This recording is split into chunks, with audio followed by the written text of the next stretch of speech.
Bonjour, peuple de Dieu, que le Seigneur vous bénisse abondamment. Je suis l'évangéliste Juste Dorian Alwené. Aujourd'hui, nous avons décidé de descendre dans les rues de Brazzaville, les manches retroussées, pour aller à la rencontre de la population afin de recueillir leurs avis sur le concept du leadership. Que pensent les Brazzavillois du concept du leadership? Qui est un leader? Quel est le rôle du leader dans le foyer? Quel est le rôle du leader dans l'église? Quel est le rôle du leader dans les administrations? Quel est le rôle du leader au sein des entreprises? Quel est le rôle du leader dans les affaires? Nous allons réaliser quelques interviews avec les citoyens que nous allons rencontrer ici même, suivant ce que nous allons vous proposer. Let's go! Ah, bonjour, bonjour, bonjour!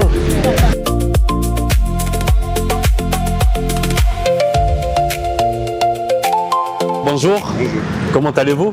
Bien, merci. Pouvez-vous présenter s'il vous plaît? Je suis pasteur Ferré. Pasteur Ferré de l'église La Chapelle de Vainqueur PK46. Ah, gloire à Dieu, gloire à Dieu. Alors, nous sommes en train de parler sur un sujet très important en ce qui concerne le leadership. Parce que nous allons organiser une grande conférence intitulée « Le leader et son foyer ». Alors, d'après vous, un leader c'est qui? Un leader, c'est un fédérateur. Un leader, c'est un motivateur. Un leader, c'est celui qui, par lui, d'autres talents se révèlent, d'autres potentiels endormis reviennent sur la surface. Un leader, c'est celui qui fait prendre conscience à ceux qui sont autour de soi de leur potentiel, de leur position, à savoir du point de vue ecclésiastique et du point de vue sociétal. Pour un pasteur, parce que vous avez dit que vous êtes aussi pasteur, mais est-ce qu'un pasteur peut bien conduire l'église s'il n'est pas capable de bien conduire sa maison? Est-ce qu'il peut bien gérer l'église s'il n'est pas capable de bien gérer sa maison? Christ a dit un bon berger, c'est celui d'abord qui sait prendre soin de sa maison avant de prendre soin de l'église. Okay. Donc on est modèle d'abord à Jérusalem. Exact. Avant d'aller aux extrémités de la terre. Aux extrémités de la terre. Ok, bonjour mes amis. Bonjour. Comment allez-vous? Très bien. Ok, d'accord. Comment vous appelez déjà? Ici Jean-Fils. Ok, d'accord. Nous sommes en train de parler d'un sujet très pertinent en ce qui concerne le leadership. D'après vous, qu'est-ce qu'un leader? Un leader est une personne qui a le pouvoir de gouverner, donc une personne qui est ouverte d'esprit. Comme dans le domaine sportif, il y a, comme dans une équipe, comme je peux prendre l'exemple du basket, sur le terrain il y a 5 joueurs, donc il y a le pivot, le meneur, donc c'est un peu ça. Donc il y a chaque équipe, il y a un leader. Même intellectuellement, éducativement, il y a des jeunes. Donc je peux prendre même le cas de cette année 2026. Merci, oui. Il y a un élève qui vient à peine de faire, si je ne me trompe pas, 16 de moyenne au bac général. Donc, il y a des leaders. Il y a des leaders. Papa Mbote? Mbote. Ok. Qu'est-ce que vous avez dit? Comment on a chao? Ah, d'accord, ok. Si tu as il y a beaucoup. Donc le leadership, Kokamba. Si tu as leader Azanani. Et puis, Mosala Naizani. Voilà. Quand leader, a un contexte rebelle. Là, je donne un exemple. Si le leader le roi de la foyer, on peut faire un exemple. Papa, un leader de la foyer, parce que Zanabana, à la moitié, déjà, alors là, moto sera le but Cambo, il y a le moto à clôturer, mais il faut que il y ait un Kama foyer. En société, le la entreprise ou bien mini, leader a le la porte-parole. Parce que tu vas faire un chef pour le Balikamote. S'il y a un problème, il y a un fan de Batouana, à tirer conclusion, il y a maintenant un verre à Kondjouana. Je suis. Il y a un leader, il y a plusieurs domaines. Domaines où nous avons un dégât, la famille, le leader à Zalaka. Chef de famille à Zaliwana, il y a bon, Intel, il y a moi Nino, tu comprends Intel. Donc, pendant que l'idée n'a pas le bon sens. Mais est-ce que leader, bota makanango ou bien yoko na l'école ou bien qu'on a eu zandengeni? Bon, leader raisonne de deux façons pendant que. Ok. Monsieur c'est un botama. Un botama n'a pas dans quel sens? Partout les caca, donc la classe. Bon, chef de classe nani, bon, Intel. Il y a un peu de temps entretien. Bon, monsieur Sou, Ezalaka, Toyokolaka. Par rapport à Makambo, Oyokaka, Omonaka, Ozaleki, Yazaya. Mais les Gaza, on le voit par rapport à Aïe Makambo Lekaya. Donc il y a eu un leader, c'est le Cambéali, à Robert Agro Frère, Wana, à mon fils, je préfère Intel. Donc Wana, Ezalaka. Donc pendant les années 60. Vraiment, merci beaucoup, papa. Nous avons pas Molayo. Merci, okay. C'est très gentil. Ok. Bonjour mon frère. Bonjour. Comment allez-vous? Bien, merci. Ok, ça va. Comment vous appelez déjà? Moi, c'est monsieur Aïssa Firma. Ok, d'accord. Merci de nous accorder ce temps. Alors, nous sommes en train de parler sur un sujet très capital en ce qui concerne le leadership. Si je vous posais une question tout de suite, qui est un leader pour vous? Un leader selon vous, c'est qui? Merci déjà pour la question. Pour moi déjà, personnellement, le leader, c'est comme on avait parlé une fois, on a eu un débat avec les frères. On a dit le leader, c'est je peux dire, la pièce maîtresse dans un collectif. Ok. Tu vois, genre celui qui conduit, c'est le meneur en fait.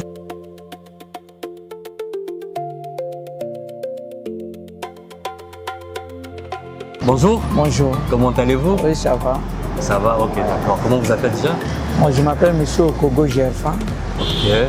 D'accord, merci pour le temps que vous nous avez accordé. Ouais. Nous sommes en train de passer le micro à des citoyens afin qu'ils nous parlent un peu du concept du leadership. Et si je vous posais une question tout de suite, d'après vous,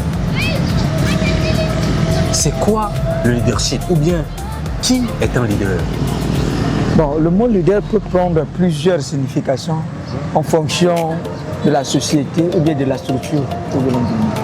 Par exemple, dans le cadre familial, lorsque nous parlons de leader, c'est celui qui a une position sociale élevée et stable.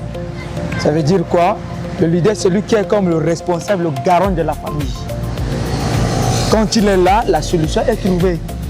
Par exemple, en cas de maladie, la prise de décision, par exemple, en parlant des dots, quand il n'est pas là, s'il y a un problème, quand il est là, le problème c'est résolu. Et quand il n'est pas là, c'est difficile de trouver. On peut le considérer comme le leader de cette famille-là, parce qu'il a une position élevée et stable de mon âge. Ça, c'est dans la famille. Oui. Okay. Maintenant, dans la société que nous vivons,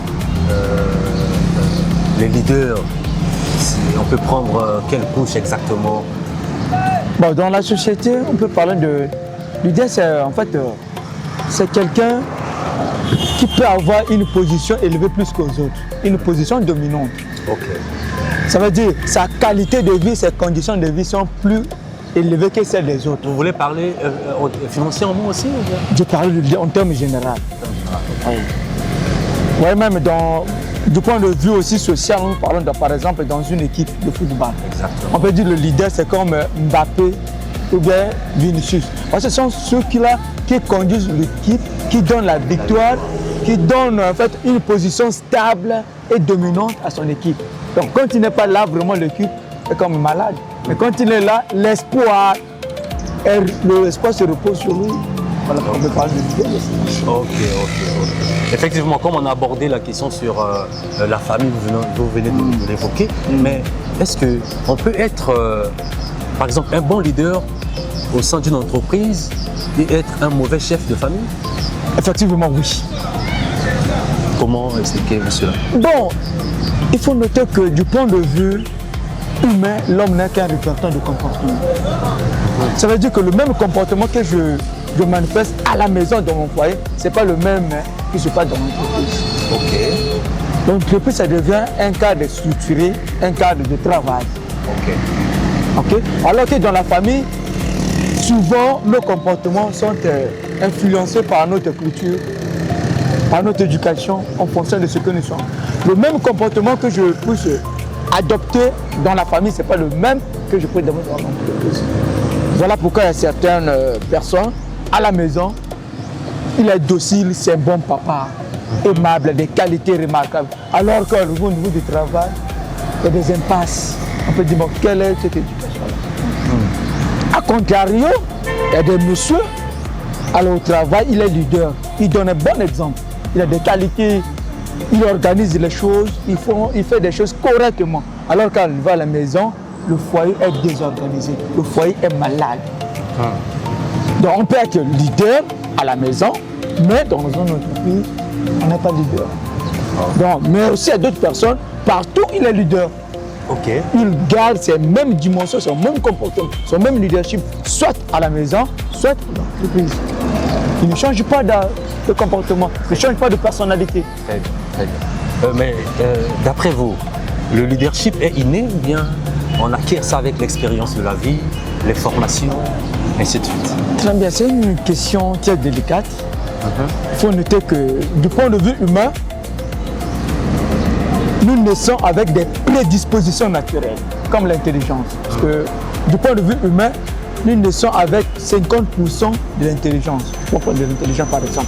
D'une part, l'intelligence est innée. Il y a certaines personnes qui naissent avec des prédispositions d'être leader. En grandissant, on voit ses qualités, sa personnalité, sa façon d'agir, de faire, de gouverner. On dit le monsieur là, un jour peut être leader.